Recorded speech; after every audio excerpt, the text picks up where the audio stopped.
Hi, everyone. I'm Priscilla Steffen here with Kelli Reese today. This is the Soul Fluent Leadership Expand Your Freedom Healer Series, episode number 2. And today we're going to talk about cord cutting, unwanted patterns and limiting beliefs, the unconscious, spirituality, entrepreneurship, leadership, and the leadership edges that we bump up against, that hustling our way through won't fix.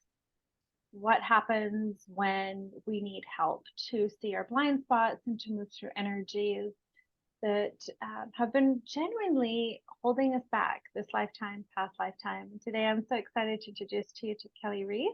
In the Healer series, I'm presenting you with healers that I have worked with. I've worked with Kelli personally and can vouch for her work, and who are really helping leaders with very top of mind resonant topics that are affecting their own leadership personally and collectively. In episode 1, we talked about grief. Today, we're talking about invisible energies and those deeper limiting beliefs and patterns that have been holding us back and keeping us in loops and cycles of misalignments and not really living our fullest potential and having the freedom that we want.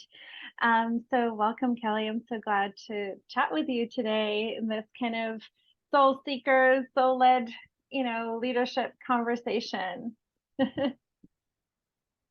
Thank you. I'm excited to be here. I'm really happy that you're doing this. Yeah, Just in general, to see all the people that you're having. Yeah, I think and the impetus behind this is really to provide resources, and I know I've referred clients and colleagues to you as well, and it's Yes, you exciting. have. Thank We you. both work with the Akashic records in our own ways, and we live soul-led, informed lives in leadership and entrepreneurship, and support others in doing the same. So today, what are we going to talk about? Unwanted patterns and limiting beliefs and how they impact us and why they're so hard to identify and release. The identification sometimes can really feel like, how do I even just, I'm in an excavation phase myself with my own edges of money. Cord cutting and how a negative cord impacts you and the benefits of cutting a negative cord with someone in your past or in your present. That's one of the things that we did first. I really had no idea how impacting having a negative cord with somebody was having in my life. And what does it mean to you to lead with soul? And then we're going to have a couple of questions at the end. But I just want to give you, I think you can describe yourself better than your written bio that I would read from. So how would you describe yourself, and what would you want people to understand about your background and what brings you to this conversation? Thank you. How would I describe myself? Eclectic, unique. I describe myself as a practical mystic. So I combine a business background, an engineer career that I had that ran parallel to a spiritual, personal development path that I've been for more than 25 years. And so I'm a former executive. I've written 2 books, and I'm a certified leadership coach and certified in clearing work. And I do all kinds of clearing work. Not your average leadership coach. I come at it.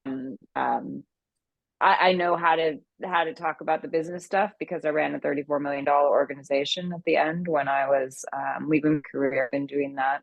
I've been running many multi-million-dollar organizations, more than one, and also had my own businesses as well. But I think what makes me different is the fact that I add in the spiritual piece, and I really the basis for my work is to really help the people that I work with open their hearts and receive love more deeply. Love more deeply. I believe we need more love in leadership and to have a deeper connection to our soul level, and in turn to source, God, goddess, divine, whatever you want to call that energy. And when I walked away from my career in 2015, I just knew I wanted to do readings for people. It's something I always wanted to do. And that's how I started. I just said, okay, and the Akashic records are something that I had known about since the mid 90s when I was living in New York City and I got sober. And it just made sense to me to want to utilize the records. I always wanted to be that person sitting on the other side of the table every time I went to get a psychic reading, every time. And they all the psychics would say to me, I don't know why you're here. You already know all of this. This is just confirmation for you. I was like, yes, but sometimes it really helps to have confirmation. And I understand that. And so I do help my clients get a deeper understanding of self through tapping into their own guidance and wisdom. But a lot of times, what makes that hard is that the things that are blocking you and the things that are feeling stuck, they're really hard to find. They're hard to identify. So that's where my intuitive abilities come in. And then the multi layers of trainings and approaches that I take and modalities that I use to really go after, identify, go after, and clear what I call clearing for those for clients, right? So I find patterns, blocks, and limiting beliefs, emotions can get stuck in our body. I find a lot of stuff in different places. So I find stuff like core beliefs are from this lifetime, generational beliefs, those are passed down, things that you learn through your the generational line. So obviously your parents, but they can be even passed down through DNA and cellular memory from ancestors.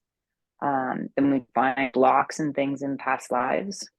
The collective, the societal impact of where you grew up, like the consciousness of where we are, has an impact. And then on the deepest level, the soul level, there's karmic stuff that comes up, things from our life lessons. There's a lot to learn and explore just through the soul piece as well. But that's some of the reasons it's so hard to find, because you can't always see it. So, so my work involves helping people identify that stuff and move it out so that they can live more fulfilling lives. We didn't come here just to learn and feel stuck, you know. And struggle isn't a life lesson. All of the Akashic record readings I've done, more than 250, struggle never comes up as a life lesson. We're not here to struggle. That's always a pleasant and welcome reminder. And there were a few questions that I started to think about as you were talking. So how would you describe the person that you work with? Is it men, women, and where do they find themselves usually, and how do they come to you, you know? Yeah, so I work with both men and women, and they are usually people who are business owners and their clients in traditional management roles, and they're usually in high level roles. And a lot of times they're butting up against is not feeling good enough. So they will have reached a level in their in their career, where that awakens feelings of not enoughness. You know, it's like they discover all of a sudden that the pushing that they were doing and the way that they got to the top, those things stop working for them. And once that happens, then they're met with some things from their past that need healing. And it's pretty uncomfortable. Usually they've tried a number of different things before they find me, but I always say nobody finds me on accident. So through my work, what I discovered is that there's a lot of self-aware, talented people who are struggling with really deep wounds around shame and judgment and criticism. And those things stem from unhealed events from their past. And so basically those unhealed events, they trigger patterns of limiting beliefs and burnout and dissatisfaction. And it really just restricts how they show up in their role. You know, it's like, and it doesn't feel like they're thriving anymore. It feels like all the things that they've worked for they're questioning all of it. Like, really, this is what I worked so hard to get to. This is why I sacrificed all those times with my family and my kids, and put in all those hours. And so start thinking it's the job, but really it's about looking inward, not out, not externally at what's happening. It's more challenging to look inward because, like you said, it is confronting. It is an unfamiliar space. It is uncharted territory. It means feeling uncomfortable feelings, doing shadow work, addressing parts of ourselves that we have disowned or dishonored or disconnected from. And who wants to go back into the shit, right? And to revisit things, we just, if anything, want to try everything often to bypass that until we come to that feeling where there's nowhere else to go but inward, right? And then Kelli appears. Yes. Yeah. And I've never met someone that does quite what you do. I know that the work I've done with you, and we're going to talk about cord cutting. That was my first session with you. And then I did a full profile reading. You have a soul care bundle that is usually an entryway for people that if they don't want to work with you right away, or they're not ready for a 6-month one-on-one. And it was fascinating for me to see, because I think what's so important is that I believe in the power of shifting energy, of understanding things, giving context to situations. For me, I need to know the why. I need to understand. I don't need the minutia, but I need some sense of it. So it's just not, what's wrong with me? Why is this happening? Where is this coming from? Kind of like torpedoes and meteors are coming out of the sky. I kind of want to know, is it coming from left field? Is it coming from right? Why is it coming? Are there going to be more of them? Is it going to kill me? Is it going to, I need some sense of what is going on. And so that gives me some sense. And not alone in that. Sorry? That is not unique. You're not alone in that. Thank just goodness. So you know. And when I wrote my book, yes. and when I went, kind of went through this whole leadership evolution, I call it the ascension journey that we go through of going, shit, I feel a call. And then all this stuff comes up and we kind of go through these identity shifts. It's like, oh my gosh, it's intense. And so being able to understand energy, to give context to what is happening so that then it kind of almost calms down the nervous system, right? So our system's okay, I know what's going on. I'm going to die, even though I might feel like it and I hate what's going on. And then so you work with the energy, you provide the context, you get to the root of the issues, I love the cord cutting session because it precisely just did that. We released the cord. There was context, both positive and negative, to why the cord was happened and the impact that it had, positive and negative. And we worked with the spiritual realm. We worked with energy. And it was a very tender process for me for about 21 days after, of just letting that energy just kind of really recalibrate within me. But it provided the context, the structure, the energy transmutation and alchemy that really is such a holistic approach. It's not just the mind, it's not just the heart, it's just the body, it's the whole system.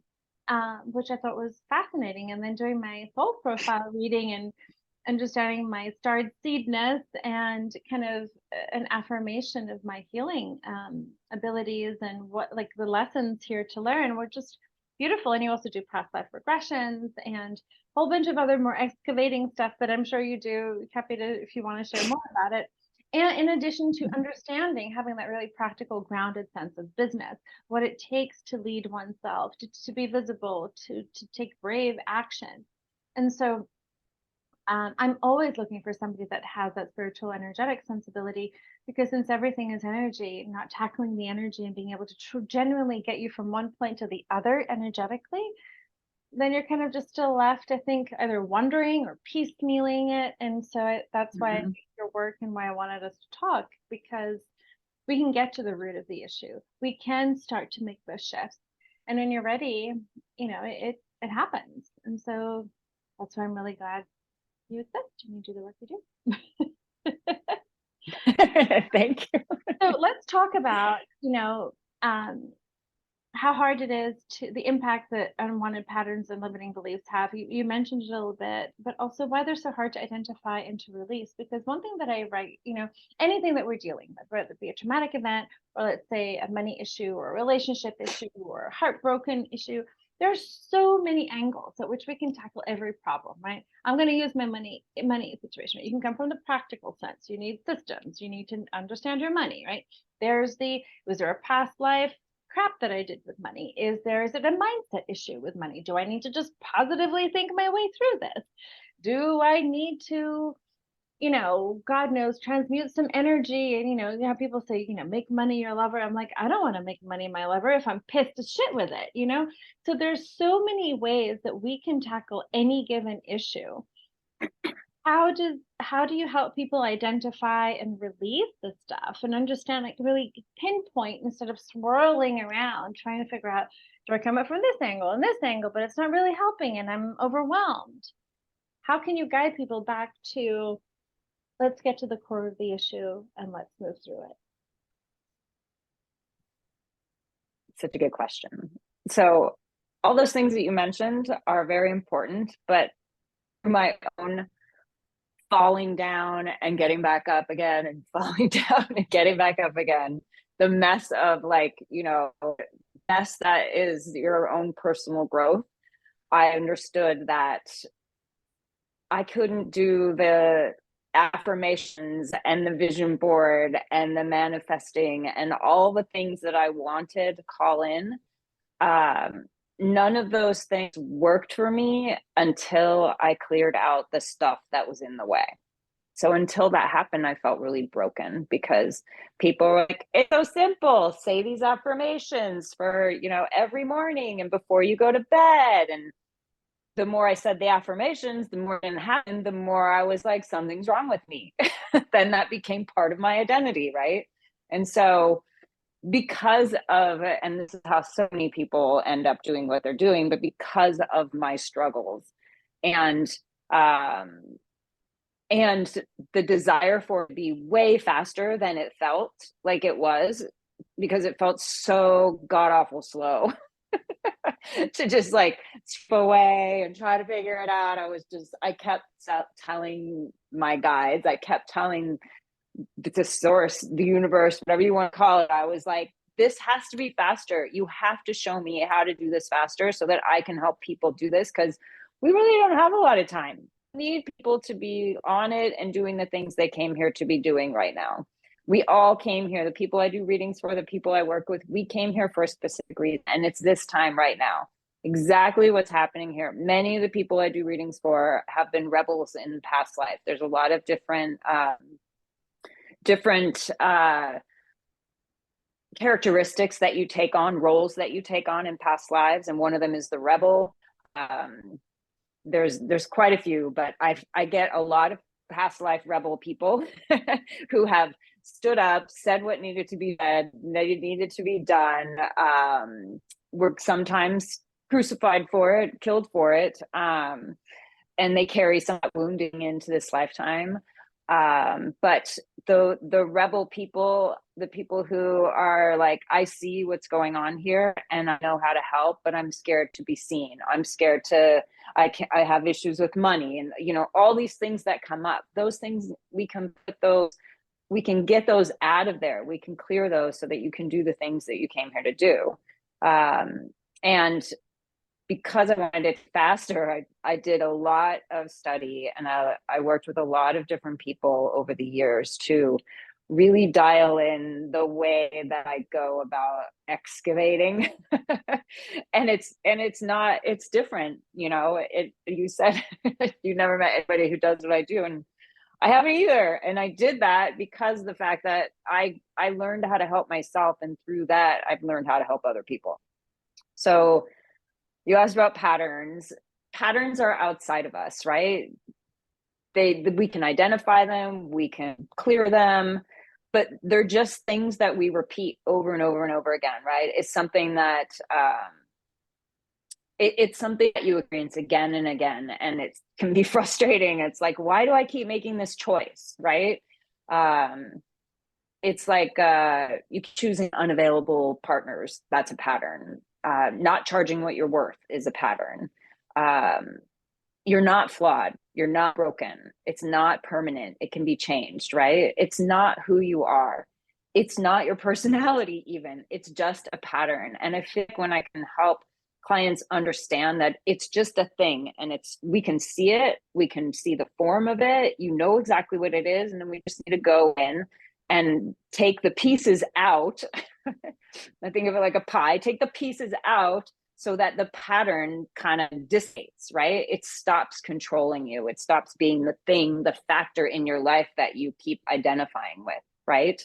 Like people feel frustrated and stuck when, because they make it part of who they are, right? I'm this. If you say I'm this, I'm always doing this, it's like you lock yourself into an identity and then that keeps you feeling stuck, right? And there's three parts to a pattern. There's thought, emotion, and behavior. And so I work with those three different things. And that's how I approach it. It's like I help, and those five things that I mentioned at the beginning, the generational, the past life, the soul, a core pattern is like something that's happened in this lifetime. Those things are what I use to find where they are. Many of the things that I clear for clients are in this lifetime, which you would think it'd be easier to approach it for people, but as you said, nobody wants to go back and unearth the shit, right? The pain. The way that I go about it is we don't relive it at all. It's actually you understand it from a different point of view and a different perspective, but you're not reliving it. We already lived that stuff. We don't need to do it again. It's already painful, right? And so I have, what's that? I can attest to that. We didn't relive anything. There was I would call it a higher perspective understanding and comprehension of the dynamic, right, the complexities of an event or a situation or a pattern that provides a broader view of the incident and oneself so that we can unhook from it. So we're not, right, the lens through which we see ourselves and the incident and those involved shift, and that creates the freedom. So I would say that's exactly right. Yeah, and really it takes understanding it at a deeper level. So really breaking it down, getting detailed, because if saying I have money blocks is really general. Like, how do you go after I have money blocks, right? But when you dial down into the core or root of an understanding what that means, well, what are your money blocks? Are you not charging your worth? Are you money comes in, you spend all the time, like then there's the pattern, right? So you can identify the pattern and what the block is. And so once you do that, most patterns have a whole bunch of different parts. And so what I do is get really specific and understand what's making up that pattern, right? And so that once you do that, it's much more likely that you can clear it. It's all about understanding, right? And if you're trying to change the thoughts, the actions, or the feelings, that's really going after the symptoms. You're not really going after what's contained in the pattern itself. You're just going after what comes after the pattern. Oh, I keep doing all these things, and so I'm thinking these things, and this is the action I'm taking, and this is how I feel about it. But you just keep going in circles because you're really just going after what is a result of the pattern, not the pattern itself, right? So trying to manage and deal with the symptoms can really feel like you're making progress, but it's unlikely that you're making lasting change if you're only scratching the surface of the symptoms, right? Yeah, and it's exhausting. Yes, it truly is. It's like spinning in circles. Mildly effective or mostly ineffective, because it's really not, it's like there's a plant or a weed, right? You can either pull a piece of the weed above ground or you can pull it from the root, and then really there's room now and freedom to create differently. Anything else? Yes, and that's what I tell my clients. We pull stuff out at the roots. We do, and that's really, I think, where the magic is. Anything else you want to talk about patterns or limiting beliefs before we kind of move on to cord cutting? Not unless you have other questions. No. Well, how long can it take for someone to shift it? Do they need to be ready? How ready do they need to be to do this work or to shift things? Can things shift?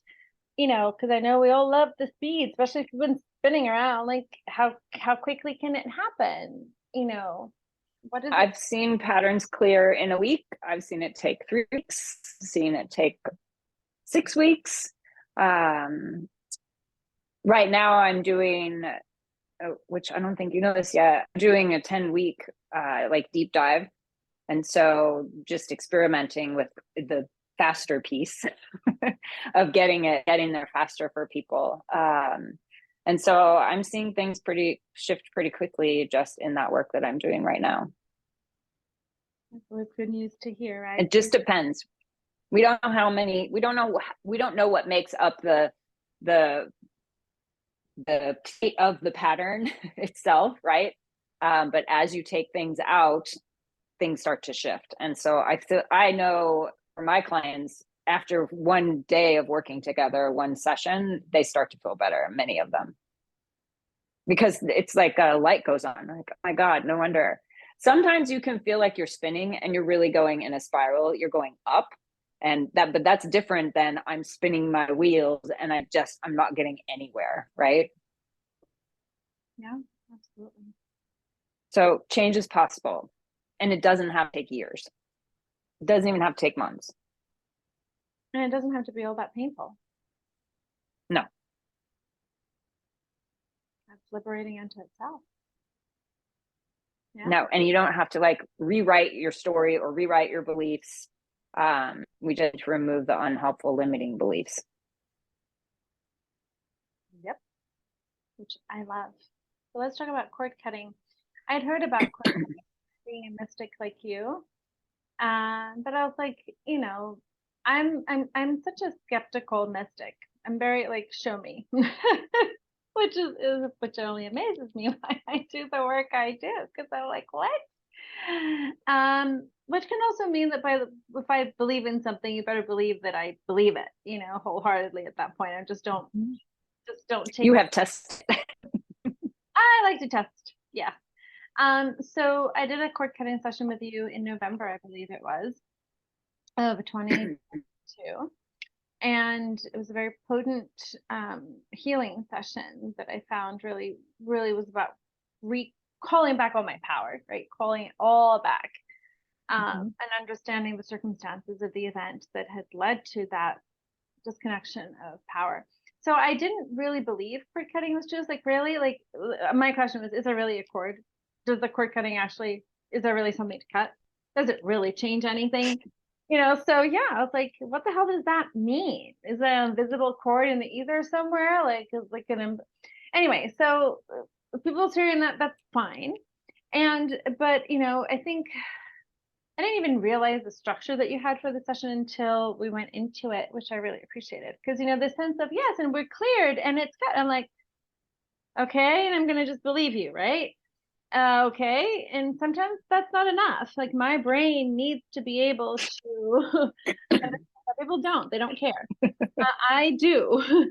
So explain to us, like, what would make someone, had it not been my guides that were like, okay, can we do it now? Can we do it now? Like, now, do this? Because I'd be like, I wouldn't even consider that was what I needed. So how does one what is a cord cutting session? How does one know that that is the medicine for what they need? What is it like for them? What's possible? So we can create cords with anybody, and we're not just talking. What I do with cord cutting is cut significant cords, right?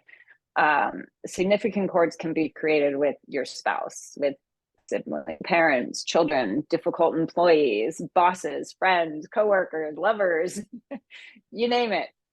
Those are significant cords, usually what we're trying to cut. We're not looking for, oh, I saw somebody across the street and I got this feeling of like annoyed me, or something like that. You can create a negative cord with somebody in a lot of different ways, but there's varying degrees of the impact that negative cords get on you. So we have two different cords created between you and other people. The positive cord, which has all the aligned, happy, lighthearted, all the goodness of the relationship, if it was present. Sometimes it's not present. Abusive situations, things like that. The negative cord contains all the uncomfortable, challenging, difficult, heavy, the negative energies, the challenging energies that flowed between you and another person, whether the relationship is still active or if it's ended.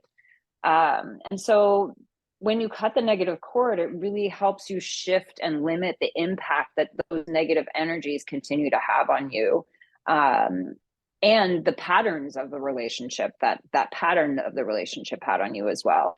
It's really a powerful process that frees you from unhealthy dynamics, and it lets you take power back, as you said, and really move forward from what's no longer serving you. And it's a gentle process, right? It helps you reclaim your voice, and where that power is concerned, if you did give up power unintentionally, and you've given away something that in that way, a piece of yourself, you get it back. You get to pull that back to you.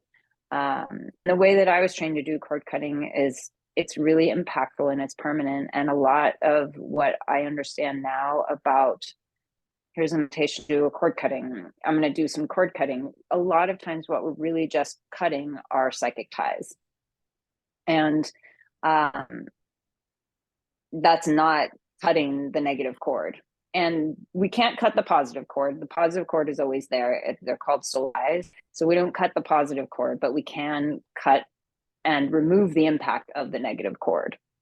And really, it's just about freeing yourself from past relationships, and it can improve your current relationships, or you can heal from a negative experience. I've had many people cut cords with parents and parents that are still alive. Sometimes they were living with them even during the pandemic, and the parent didn't have to do anything or change any behavior whatsoever. They didn't have to change, but through the cord cutting, the relationship changed in a positive way. The client that I'm thinking of, she wrote to me and she was like, I'm really amazed. She's not getting on my nerves in the way that she had a long list of all the ways that it had changed, but she was just, she floored about how the relationship had changed. And the only difference was she cut the negative cord. So it's a really impactful process. How would one know that a cord cutting session is their next step or will be beneficial? Are there signs or symptoms specifically? I mean, you can create negative cords with the most amazing partner in the world, right? Like, oh, here's my partner and they're incredible and we have an amazing relationship. You can still have a negative cord with somebody. Even if it feels like you barely argue, there can still be negative impact there. It's going to be less of negative impact, probably somebody who wants to cut the cord with an abuser, or somebody who molested them or things like that. And they do a lot of those cord cuttings with people as well. Those are obvious ones. The less obvious ones are the ones that are like, I wonder if there's something there, but if you've had a traumatic experience, you've done all the work around it, but around what happened, but you still feel like there's things that come up and surprise you, or you still get a twinge of like, oh, that relationship, and you have a negative thought about it or something like that, there's probably a negative cord for you to cut, I think that's beautiful. I always say, like, people want to put a past partner in the rearview mirror, that's a good time to cut a cord. Yeah. You want to improve relationships, that kind of thing. Absolutely. And feel more free and alive. Because, if we feel like, we can't just, we try to take a different action, but right, the will just like you want to speak up, but like it gets stuck in your throat, or you go try to, and then you just feel this gut punch and you can't do it, right? That's like, oh, there's that stop, and you just can't will your way, move your way, speak your way, act your way forward. There's something extra going on, Mm-hmm. right? Extra, extra. Yes. It's time to get rid of that extra. Yes. Let's shift a little bit and talk about what it means to you to lead with soul, which is also the name of your business, right? And what does that mean? Why does that matter for people, and how has that impacted your life? So to me, leading with soul is about authenticity. It's about feeling that what you want to say matters, that your input matters, that your impact it matters, that you're aligned with what you see on the outside aligns with what you feel on the inside, and leading with a heart. So an open heart. As I said in the beginning, I feel like we need more heart in leadership and more love and care in leadership. And there's nothing to be ashamed of from bringing your heart to the role of leadership. And I think it's where we've been headed for a long time, but I think it's becoming more acceptable. And feeling as if the work that you do matters, so that you feel aligned with a higher version, a higher vision, and you can get people to align with a shared vision, like, okay, we're going this way, but you do it in a way that it benefits everybody, not just the bottom line. It's not just the shareholders. It's a benefit for all. And so I feel like when you lead with soul, you allow your intuition, you allow more softness, you allow more of your own heart and soul to be part of the equation. And that isn't how it always is. No, most of us were told to lead from the neck up with the brain, right? With logic, with hustle, with grit. And yet, there's the heart is below the neck, our soul is below the neck, our intuition, our gut feelings are below, they're in the body.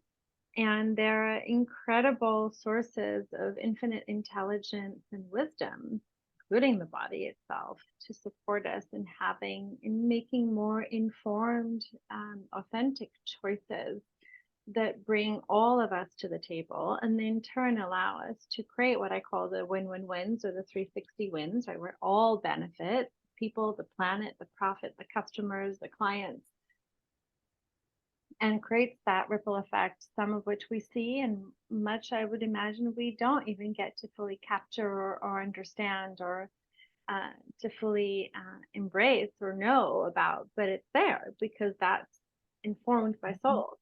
Yeah. Fulfillment leadership and heart-centered leadership, I would say, are all about elevated leadership, right? Where we bring all of ourselves to the table to create win-wins for all. And that's what we're craving. Mm-hmm. That's what we're calling for. And that requires bringing more of us to the table, and more parts of us than we've been accustomed to. And that takes practice, right? Listening to Mm-hmm. intuition, Yes.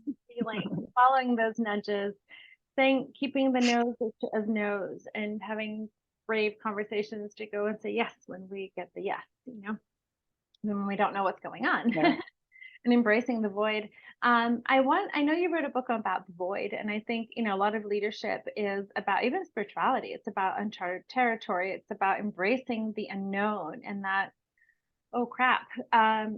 What would you like people to know about embracing the void? Because you wrote a whole book about it, and how to befriend it, or to to navigate these new waters. Yeah, it's one of my favorite topics. Both my books are about the void. The first book is about being in a soul-sucking job and not knowing if it's the right time to walk away. So the void, and the second book is about relationships and being in a relationship void. So not knowing, again, trying to decide if the relationship that you're in has run its course, if it's time to walk away or not. So the void is the place between what was and what be. And some people call it the hallway. It is the unknown. It can feel very scary. I have worked with clients who have been in the void for years. First step is, understanding that you're in the void and knowing that. A lot of people think that when they're in the threshold, they're trying to make the decision, that they're not in the void yet. And so once they make the decision, then they're in the void. But no, when you are in indecision, you are already in the void. And so as soon as you can get aligned with the fact that, oh crap, I'm in, it's big decisions. I'm not, do I have a salad for dinner? It's not like that.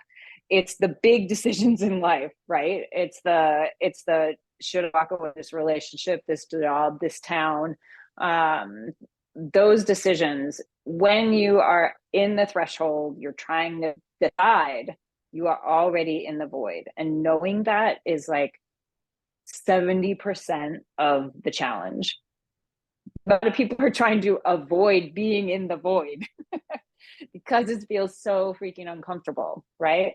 I eat change for breakfast, so I've become really good at navigating the unknown, and that's the nature of who I am. But that is not how I always was. I just finally understood that discomfort is part of life, and as uncomfortable as things be, I would rather get through them faster than sit in the discomfort, spinning my wheels, thinking, oh my God, I don't know what to do.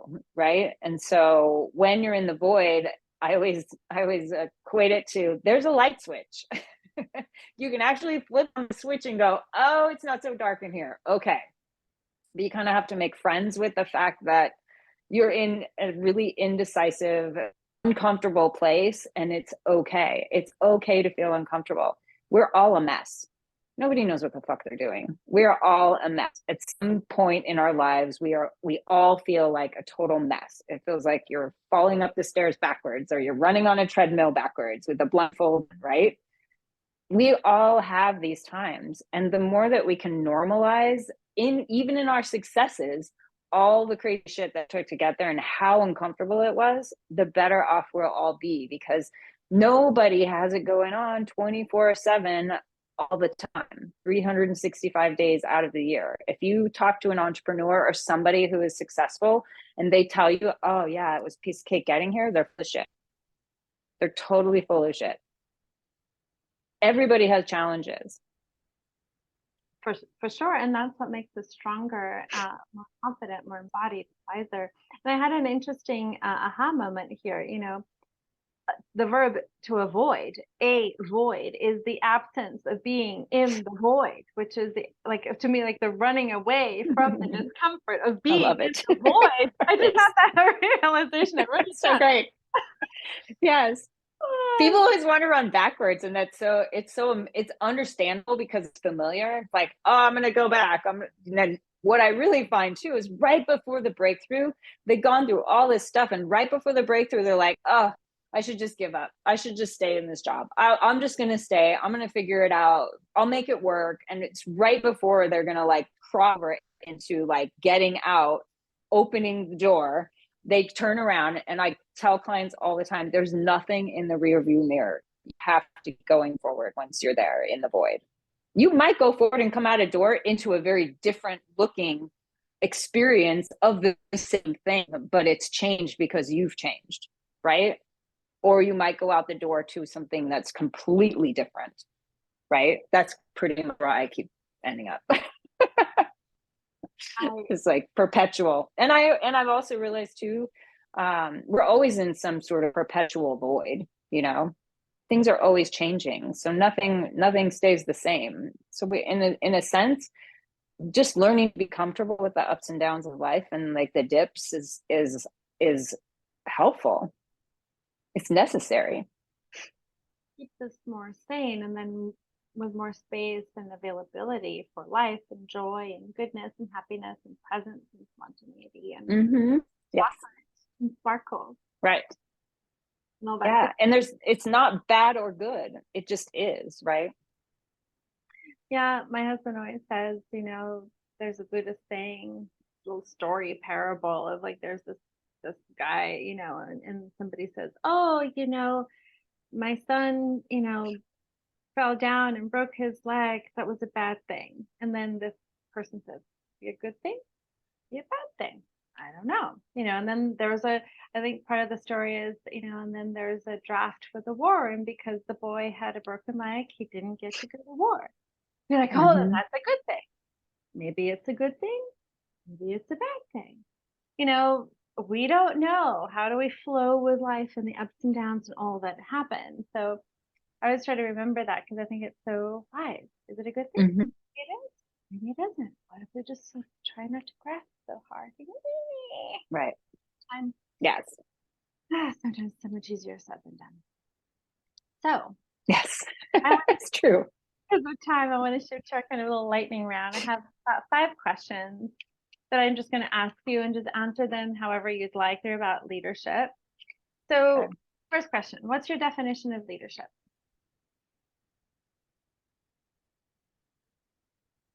That's a big question. I know. Tell me whatever comes top of mind. No, there's no right or wrong, no good or bad. It just is. It just is. So leadership to me is really bringing your whole self to the role and welcoming all input, and empowering people to be their best version of themselves in their roles, and actually helping people figure out what they want to do, whether they stay in the organization that you're in or not. To me, when I was a leader, it was people weren't happy in their job. I was like, well, let's figure out what you do want to do, even if it's not here. People would tell me they're moving on. I'm sure I'd be sad sometimes, especially it was people I really loved and they were great people to work with. But I was always happy for them, because happy people on the planet is way better than somebody who's like half-assing it or feeling like, oh, this isn't really my thing. So leadership to me is about empowering people that you work with and modeling for them what it looks like to live an aligned, fulfilling life that, and not always one that feels like it's working for you, because sometimes we do go through heavy stuff. So it's being authentic in your role. Question number 2, what's your leadership edge right now? What's stretching you? My leadership edge, I would say, is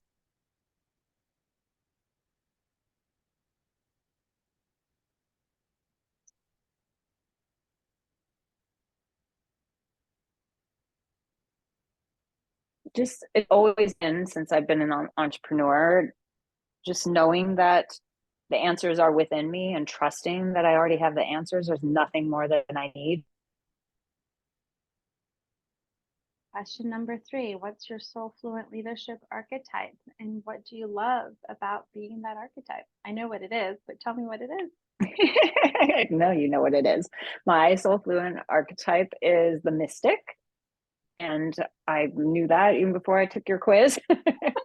So I really do have deep spiritual connection. It is the driving force in my life. It always has been, even when I was working in a more traditional career. I was always, that's why I say I'm a practical mystic. So, I use my intuitive abilities. I feel things deeply. It's like I look at those things as some of my greatest strengths, right? I lead with those things. And I feel like that the way that you define the mystic is exactly that, right? It's like we're out there, we're doing the thing, and the thing that we're doing is shining our love from inside, but it's like that mystic's light, right? And show that you can be strong, you can be powerful, you can have this foundation of self-awareness and self-development that drives you to actually further your growth even more and learn more about yourself through all the things that you do. Indeed. And if you're new to me, there are 5 soul fluent leadership archetypes. The mystic is here to use their intuitive and creative abilities to elevate consciousness on the planet and to usher in more harmony and well-being for others. And that can be a painter, it can be a spiritual leader, a guide, an intuitive. It can take many beautiful, varied forms. And the other four are the visionary, the explorer, the strategist, and the divine feminine. And that there'll be a link for you if you want to take the quiz. It's only 3 minutes. So let's talk about what's been your greatest. And it's super fun. So they should take the quiz because it's really fun. It shows you how to apply your archetype into your business. But what's been your greatest lesson, leadership lesson or life lesson that you carry with you?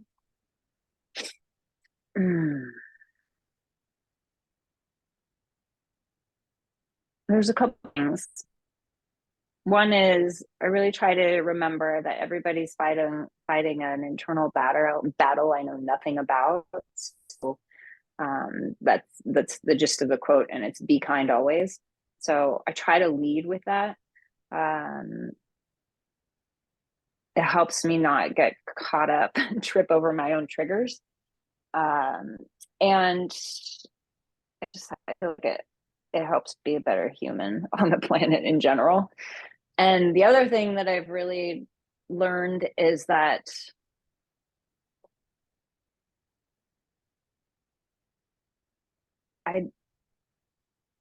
if you're feeling like you're spent in your role, if you're feeling like I've outgrown this, I'm done, there's a reason that you're feeling that way. And it's to explore it rather than to just keep pushing and keep staying on the track that you're on. Because if you do, and I've had many clients, including myself, end up being sick, end up in the hospital because they keep pushing and they don't stop and listen to what the signs are showing them. They see the signs, but they just keep going. And you don't have to take it to that extreme. You can actually pay attention way sooner. So, and I learned that the hard way. I know it's not easy, but yeah, thing I carry with me. Indeed. Last question. What is your favorite leadership quality? My favorite leadership quality.